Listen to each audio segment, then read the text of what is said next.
This is Little Mean Kathleen, and you're listening to Wrestling with Entertainment. Until then, we will conclude our coverage of New Japan, New Beginning tour and Hiroshima. Next up, we are wrestling with WWE NXT Takeover Vengeance Day.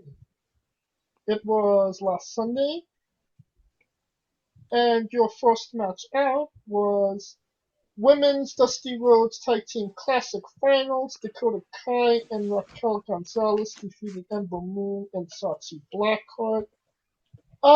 Decent match. It kind of seemed like the girls were unfortunately trying way too hard to have a really good match. What say you, Scooter? Yeah. Quite honestly, an average match. I don't know why they're so dead set on really pushing Raquel and doing this HBK Diesel dynamic. When Dakota herself is not poised to really be a breakout star. And that's what scares me, is that when they pull the plug on Raquel and try to push her as a face, then they're going to put the women's title around her. And, it's just, I don't know if there's anything else to say. Like, really, in terms of what this means. Well, Dakota Kai does. It is first and foremost, Dakota Kai got her first ever win. First time she's ever won anything in NXT ever. And she gets to wrestle Shayna Baszler again, which is retelling that story that they've had in the past, which is a different, Dakota Kai, which we saw on Wednesday. True, but since then, how many elbows has Shayna Baszler stepped on since then? True. So the women's tag title match comes and goes on March 3rd, and that's it. And then this gets fallen to the wayside. This shouldn't have been a tag team tournament to begin with. This should have been a singles tournament. Anything you want to add, Kaliko? I get everybody's point. The only reason it was odd to me, because it felt like they were working Dakota and Raquel's faces. Yes, that's right. That's what made it odd. What made it odd was the way Dakota was the Ricky Morton type shit role, but that's what threw it off. Ricky Morton you'll ever see in your life. You damn right. But I always kind of figured that was going to go that way, because they can retell that Dakota story, and I always said that when Dakota was there. I was like, yeah, she gonna be the one to be like, all right, bitch, this a new person. This a new bitch in this town. But I get everybody's point, but I just felt like if they had invited multiple tag teams into this tournament that were actual tag teams, it would have made more sense, instead of mixing singles people together. Because, I don't know, the Iconics would have been a great tag team for this fucking tournament. Just throwing it out there, but considering you had Lucha House Party, a main roster tag team in the men's side. Exactly. True. And this is the point. That's the point I'm making. Like, they made the tournament, which was fine. It's just that they didn't mesh the teams well. but the right team won because that's the only team. so, so I mean, But congratulations. I I mean, I mean, love Dakota, but Jesus. the whole women's tournament was like as if they were preparing for the men's and like, oh, at the last minute we should totally do a women's one. I think the tournament was too early. The women's tournament shouldn't have happened the same time as the men. You could have built this tournament up for the winners to face the tag champions at Mania. Or at Survivor Series. Or somewhere down the line where it means more. You just threw it together like you guys were saying. Like, let's take a couple singles wrestlers, make them a tag team. We don't know whose faces. We don't know who's heels. The right team won, but I think they're setting this up for Raquel to face I can't stand this girl gone to bed, Miss I Hole, Nia Jax. I think that's where they're leading towards. They want to build Nia Jax, powerful heel bitch, and have this big babyface, bigger girl to face, go one-on-one. That's what I see. I don't think they care about Raquel too much. Or not? Is it Raquel? Dakota. No, Dakota Dakota. I don't think. Yeah, they don't care too much about Dakota Kai. I think Dakota Kai is right where she needs to be down in NXT, doing her little thing down there. I think they are building Raquel up to move her to the main roster to be that babyface to face Nia Jax, which honest to God was supposed to be. Yes, that's what I think that is. I think Rhea Ripley lost her shine after the whole craziness with the pandemic and all that kind of stuff. A lot of people got pushed to the wayside just because of the pandemic, but I think that's what they're doing. I think down the line, that's what they're leading towards. The thing is that as of right now, Rhea Ripley is penciled in to be Asuka's opponent at WrestleMania. But here's some food for thought. Why not call it the Mae Young Tag Team Classic? True. For the What women. do you have a Mae Young Classic? God, the singles women tournament. So I mean, but they had that that was 2, 3, 4 years ago. Yeah, but if having it be Dusty Rhodes for the men and then the Mae Young for the women. Yes. Yeah, you can connect all that history. Yeah. And you're also not confusing your viewers because if you just say Dusty Rhodes Tag Team Classic, you think it's the men. You're not going to think it's the women. You're not. Next, that should have been a better idea. Yeah. Next match, Johnny Gargano successfully defended the NXT North American Championship against Kushida. A little disappointed this ended so cleanly.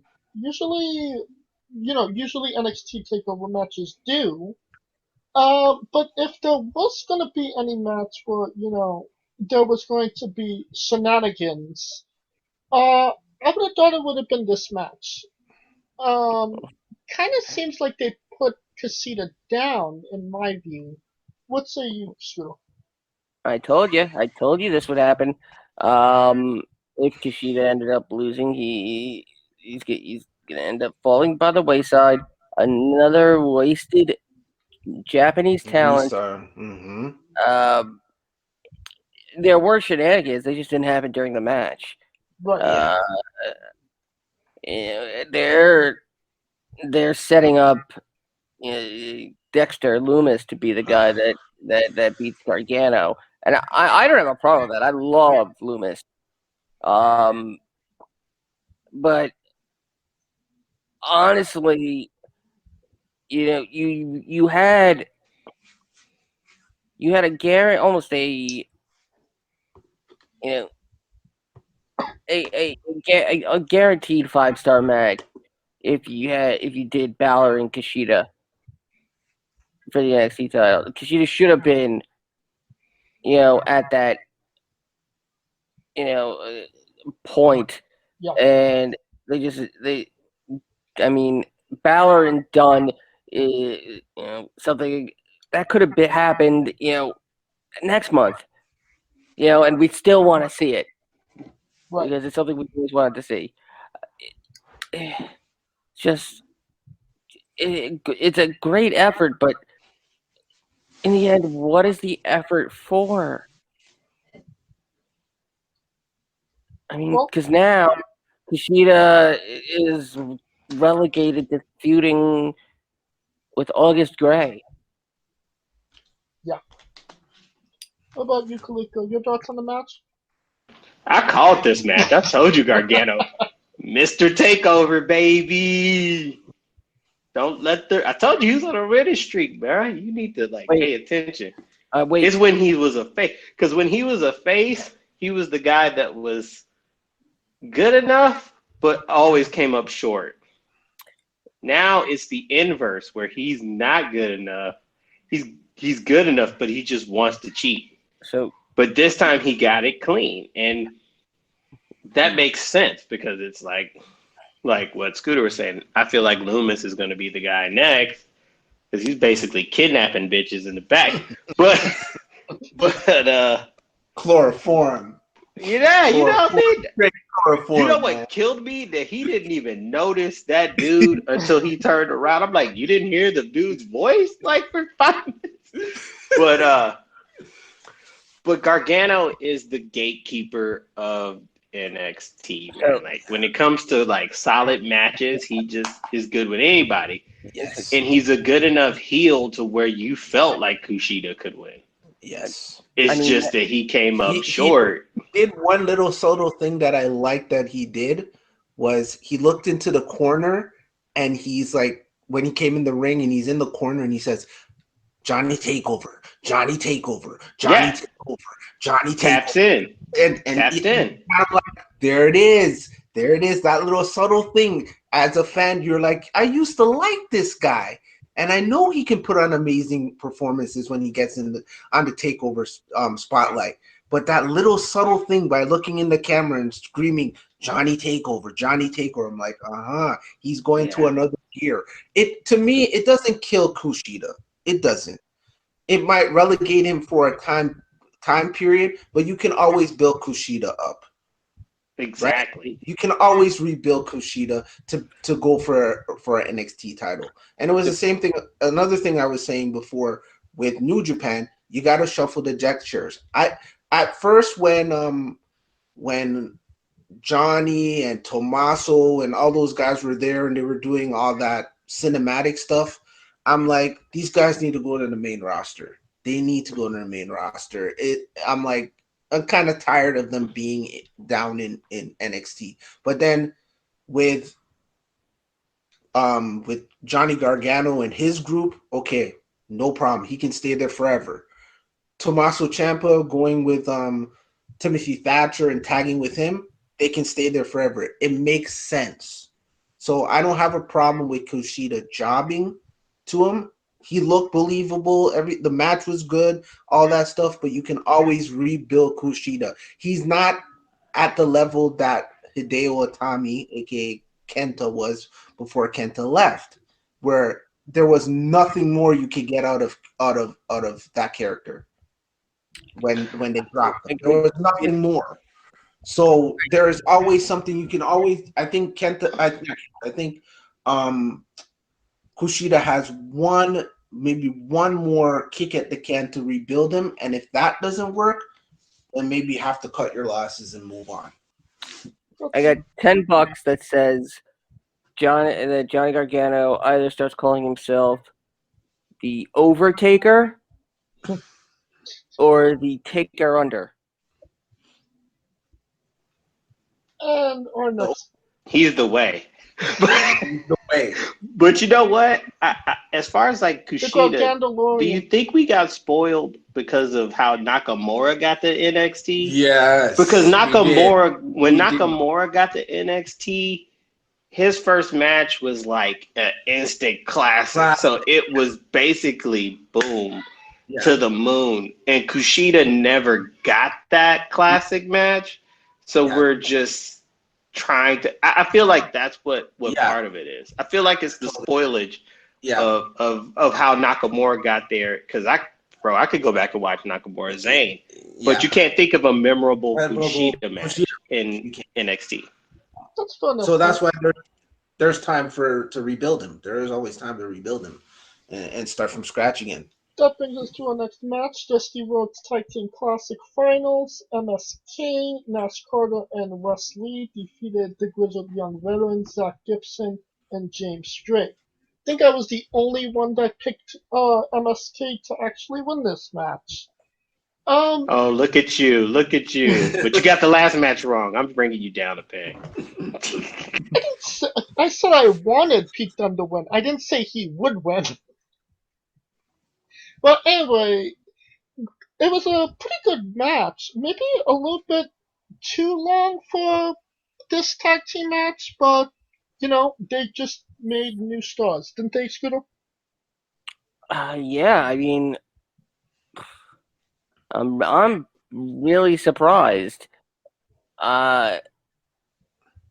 They're putting a lot behind MSK, but the thing is that they're tiny. They're still tiny, and if they stay a tag team, they'll probably be good. But even if they get up to the main roster as a team, this is. I think this is a case where the NXT hype will not equate to main roster hype when it happens. This is, I mean, it's a huge step for showing confidence in MSK. And we saw their acting chops during on Wednesday during NXT. Yes. When they're eating popcorn with Beth Phoenix.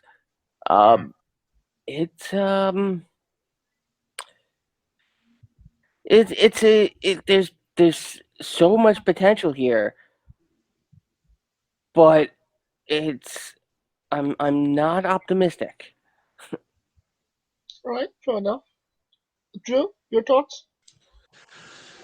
To me, match great. I like the Grizzled Young Veterans. I think they were where they needed to be at all aspects of that match to make MSK look great. The smallish comment, but I don't think they should be going to the main roster anytime soon. I don't think they're ready to be in the main roster, and I don't think they protect tag teams on the main roster. And I really think Vince has a care for them when they're up there anyways. So all these tag teams that we have down in NXT and NXT UK and whatsoever, keep them where they are. MSK looks great. Their acting chops are there. The promos are there. They're letting them be themselves. And I don't see a problem with them just sticking in NXT for a long period of time. Grizzled Young Veterans, to me, I love that team. That team has that old school vibe and is booked properly. So those are two teams. They shouldn't leave NXT anytime soon. They shouldn't. Kalika, you want to finish us off? Man, that match was probably, to me, the match of the night. It was. And the only reason I say it because you saw the desperation out of the Grizzled Young Veterans. Like, it's very rare you see because they were like, they're not a high flying team, and they out there doing 450 splashes. Like, bitch, we need to do something. Like, that's when I kind of felt MSK was going to win, because once they got out of their game plan, that's when once you're not yourself and win it the way that you're used to, it's unknown territory. So that's what made MSK feel a little better because now it's like, oh my God, I don't know what to do with this team. And this team just was too much for them. And it's a great step for them. They get the test of a lifetime with Oni Lorcan.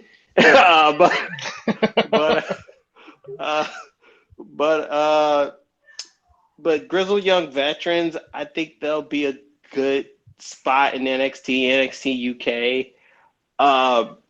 But they'll be a staple for sure. To me, they're like the Revival without the bitching. Yeah. I was going to say that. I was going to say that. Bitches a lot. You say what? Zach Gibson does bitch a lot. No, the real life bitching. Oh, okay. Okay. Shoot bitching. Not the storyline one. Okay, gotcha. But yeah, so I mean, congrats to MSK. I thought it was like, must see kids, the Muppet Babies. They got their time in the sun, and we'll see where it goes from here. Because if they win the tag titles, bruh, that's all I need to say, bruh. NXT Women's Championship match. Io Shirai defended successfully against Toni Storm and Mercedes Martinez. Good match, but it kind of just seemed like this was a transitional match to get to the next takeover. What say you, Scooter? Yep. I mean, I had Io from the beginning. They're looking. They're gonna do something with Io and Xia Li, and maybe even the 2,000-year-old Dragon Princess or whatever, Tian Shan.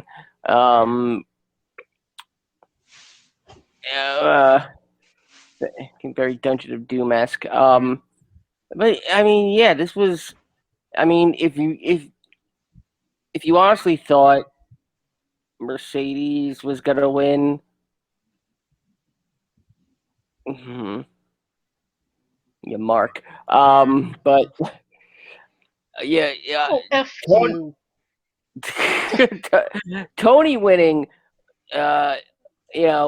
wouldn't have been. It would have been surprising, but I could understand that. Story aspect. But yeah, Mercedes is,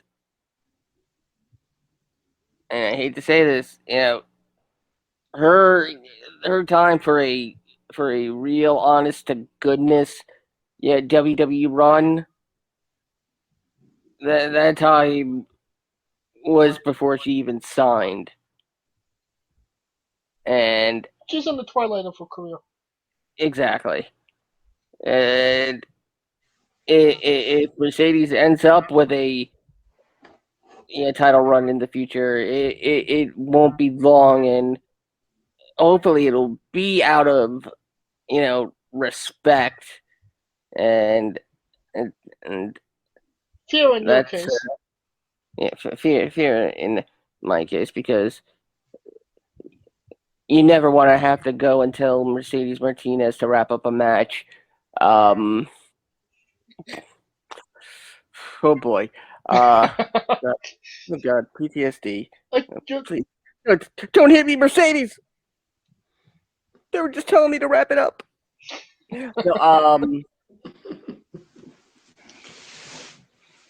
But yeah, I mean, Io is where she should be.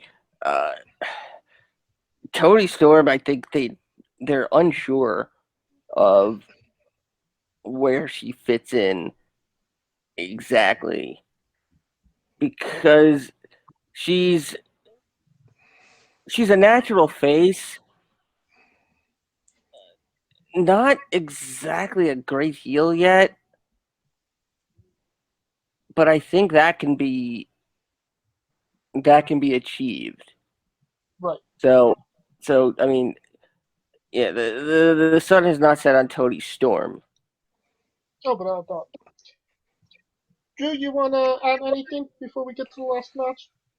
All right, quickly. I think you're leaning towards Io and Tony at the next takeover.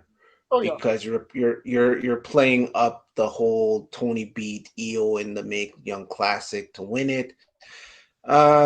Mercedes Martinez should just transition and be that person that puts over younger talent down in NXT or even on the main roster. I don't think she has a title run or a WWE run that's going to be like lucrative at this point in her career.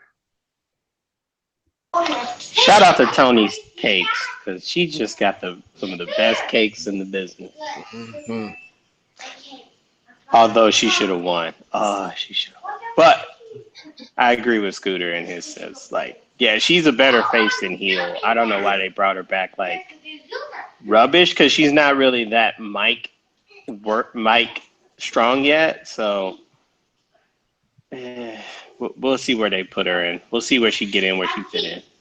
And that brings us to our NXT Championship match. Finn Balor defeated Pete Dunne. It's what we want. It's what the people wanted, correct, Kaliko? Yeah, I mean, I feel like this is the Finn people were hoping to see on the main roster. Hey, it's better to have him at NXT or in WWE than to not have him at all. Because, like, he's been on point ever since, like, the Fiend ran through his ass. It felt like, you know what I mean? It's like the Fiend beat his ass. And he was like, fuck this shit.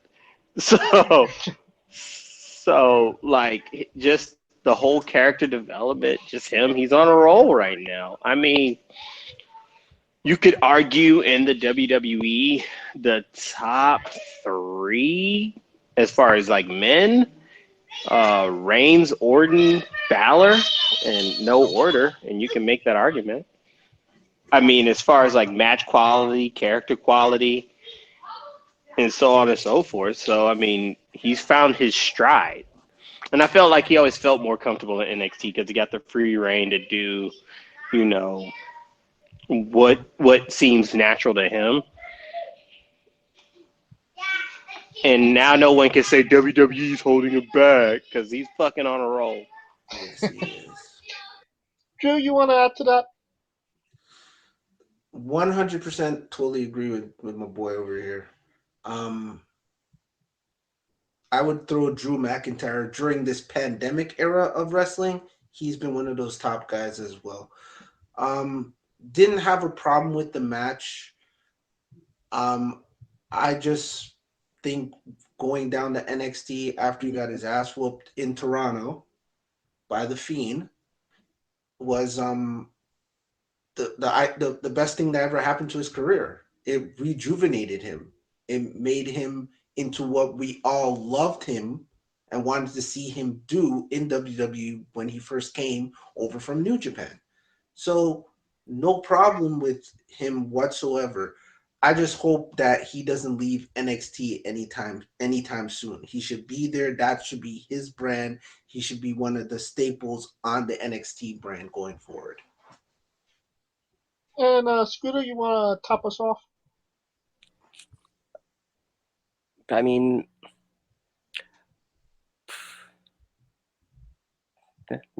Balor won.